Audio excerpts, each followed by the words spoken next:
네, 안녕하세요, 함재희님. 간단한 자기소개 부탁드립니다. 네, 안녕하세요. 저는 외국계 엔지니어링 중견기업에서 채용을 맡고 있는 함재희라고 합니다.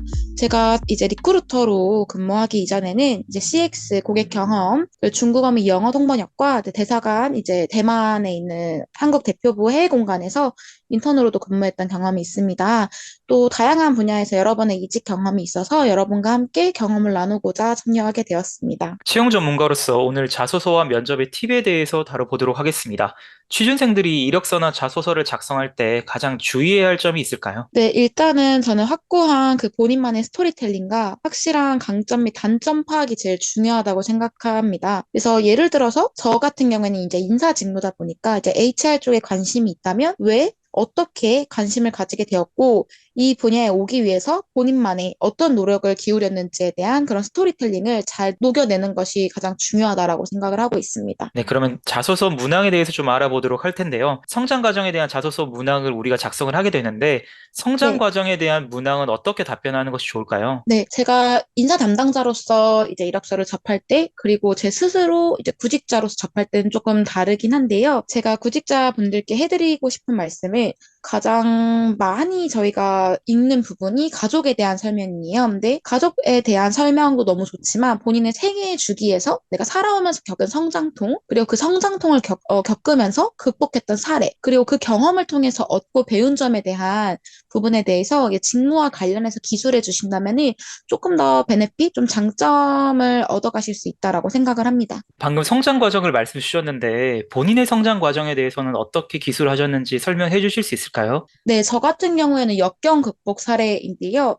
저 같은 경우는 이제 고등학교 1학년 때, 그러니까 17살이죠. 만으로 15살 때부터 첫 사회생활을 시작하면서 이제 학원비라던가 아니면 이제 해외 유학을 가고 싶어서 그런 자금을 마련하기 위해서 아르바이트를 시작했었는데요. 근데 저는 그렇게 일찍 했던 그 사회생활 경험이 저한테는 굉장히 많은 성장의 발판이었다라고 생각합니다.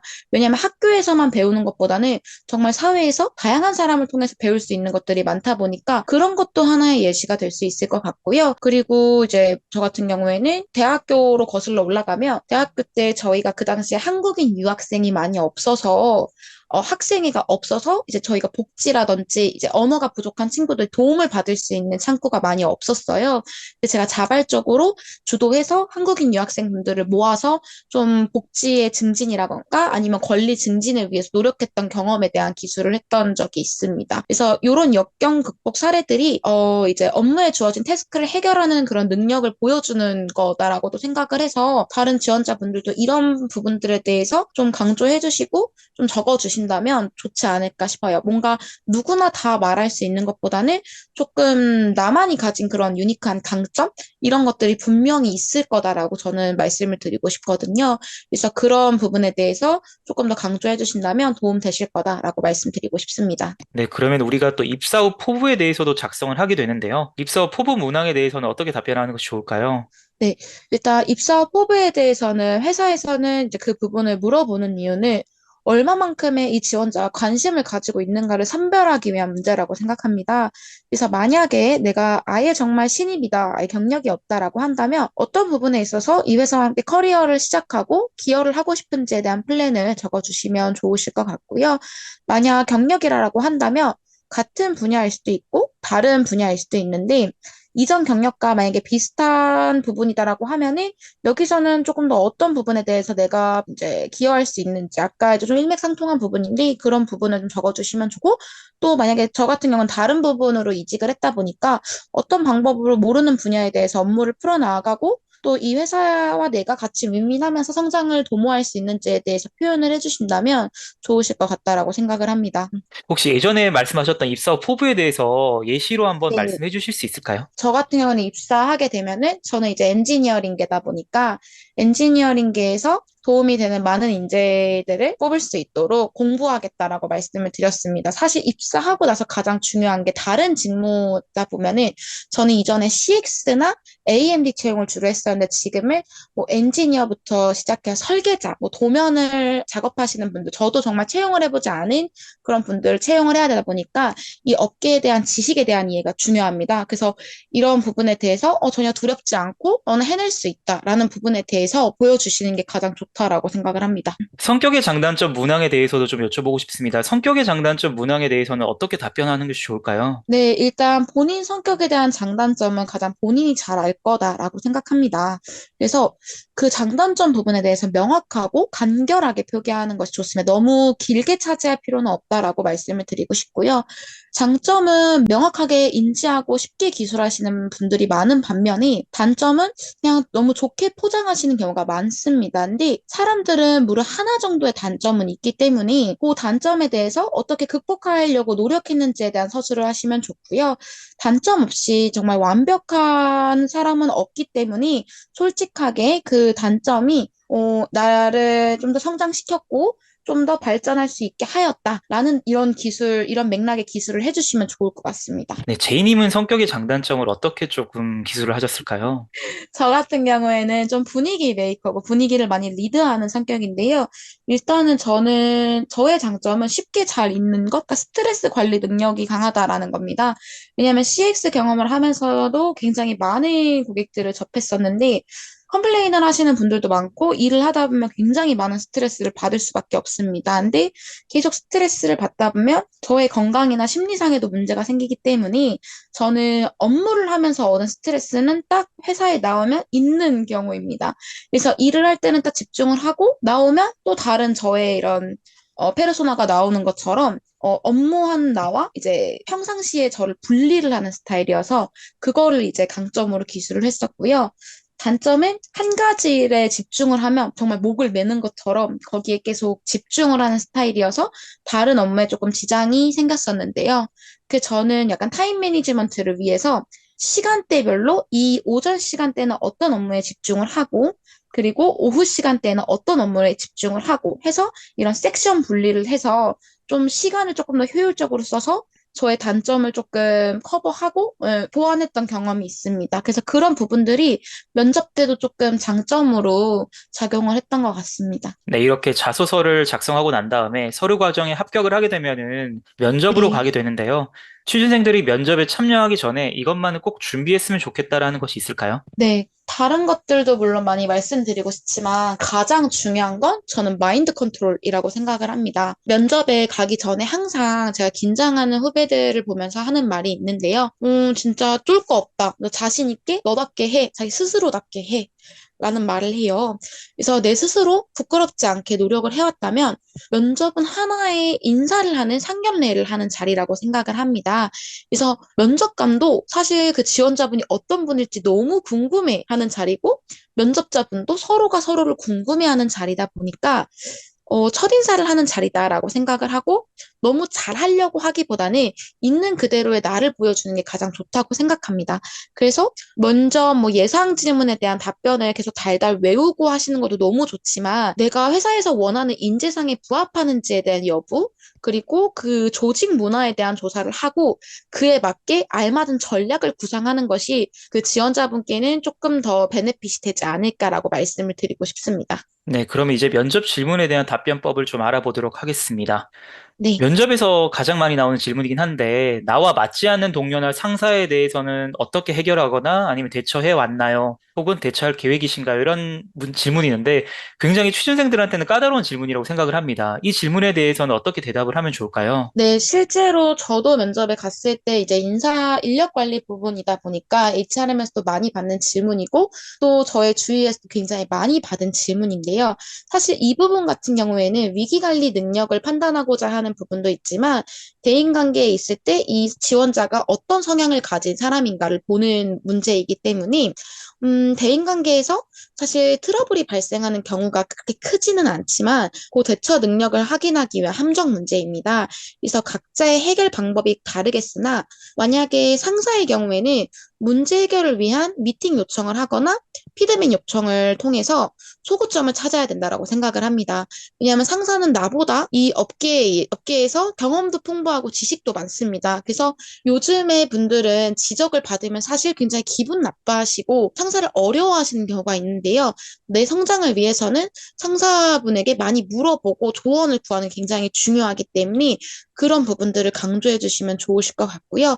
또 동료의 경우에는 이렇게 이제 트러블이 있다거나 이거를 저는 마찰이라고 말씀을 드리고 싶은데요. 마찰이 있다는 건 그만큼 더 좋은 의견이 많이 나올 수 있는 겁니다. 왜냐하면 계속 같은 의견만 나오면 더 나은 아이디어, 더 나은 방향으로 갈 수 없다라고 생각하는데요. 각자가 가진 그 장점을 인정을 하고 다른 점은 서로 취합을 해서 그 장점들만 좀 추린다면은 하나의 더 좋은 의견이 나올 수 있는 그런 창구다. 그래서 그렇게 의견을 좀 생각의 전환을 해보시고 많이 소통하는 것이 중요하다. 100번을 넘게도 강조하고 싶습니다. 네. 특히나 요즘 많이 나오는 면접 질문이 스트레스 관리에 대한 부분인 것 같아요. 아무래도 퇴사율이 높아지다 보니까 이러한 면접 질문이 자주 나오는 것 같은데, 스트레스 관리에 대한 질문에는 어떻게 대답을 하면 좋을까요? 아까 방금 말씀하셨던 것과도 조금 연결이 되는 부분인데요. 때때로는 이제 회사라는 이 작은 사회에서는 이제 회사가 뭐 모일사 모일회다 보니까 굉장히 다양한 사람들이 모여있지 않습니까?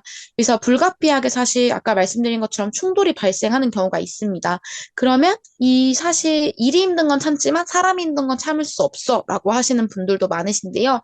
사실 저도 그런 비슷한 경험을 해본 적이 있습니다. 근데 아까 말씀드린 것처럼 계속 내가 이 하나의 문제로 인한 스트레스를 받는다면 너무 힘들어질 거예요. 예, 그래서 저의 경우에는 취미 생활을 좀 합니다. 그래서 운동이나 노래로 노래를 부른다라거나 친구들이랑 같이 이야기를 한다거나 하면서 그때그때 업무적인 요소에 대해서는 이제 스트레스를 좀 풀려고 하고요.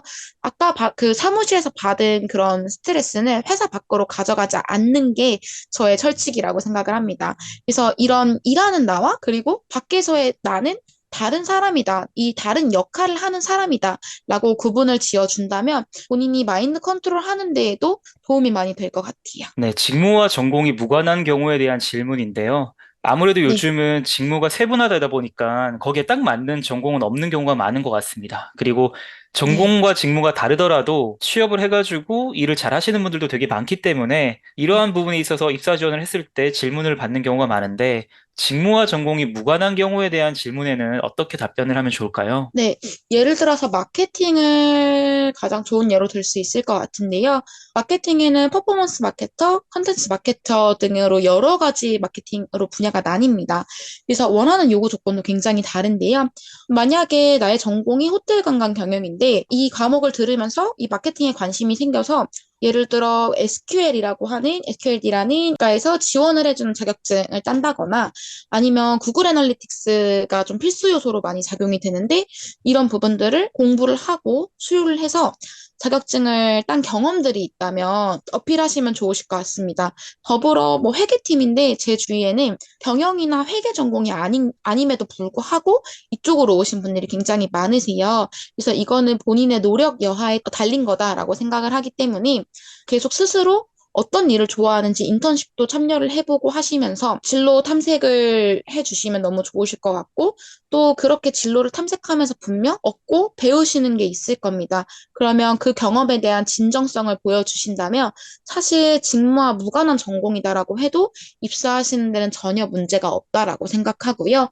그리고 채용 그 JD, 그러니까 모집 공고를 보면 원하는 인재상이 있는데 그 인재 직무에 대한 요건이 있는데 확인을 하지 않고 지원을 하시는 경우가 너무 많으세요. 근데 그런 묻지마 지원 같은 경우에는 만약 내가 부족한 부분을 파악해서 차후에 다시 지원을 하려고 해도 이미 그 인상이 남기 때문에 굉장히 어려워지는 경우가 많습니다. 그래서 이런 부분에 대해 주의를 기울이면서 전공과 지금 하려고 하는 일은 다르지만 떤 부분에 대해 있어서 내가 이런 경험들을 해오면서 이렇게 이쪽으로 오고 싶다라는 거를 좀 어필을 해주시면 좋을 것 같아요. 요즘은 채용 시장이 얼어 있다 보니 지원자가 원하는 산업과 직무의 티오가 너무 적어가지고 취준 기간이 길어지는 경우도 많은데요. 타깃 직무가 아니더라도 여러 직무 경험을 통해 가지고 입사한 다음에 전직을 할 수 있을까요? 네, 저는 네, 가능하다라고 생각합니다. 그게 저의 케이스이기도 하고요.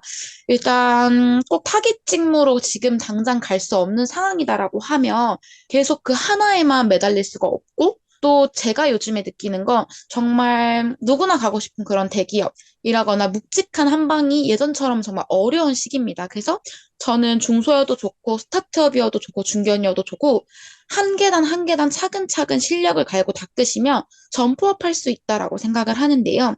일단 저의 경우에는 인사 업무의 경우에 구직자분들과 회사를 잇는 그런 사이길, 교두보다라고 생각을 하기 때문에 서비스 측에서 이제 예전에 근무했던 것들이 굉장히 큰 도움이 많이 되었습니다. 다양한 분들을 접하면서 위기 대처 능력이나 약간 돌발 상황에 유연하게 해결할 수 있는 능력이 타 지원자보다 그게 저의 강점인 부분이다라고 생각을 했는데요.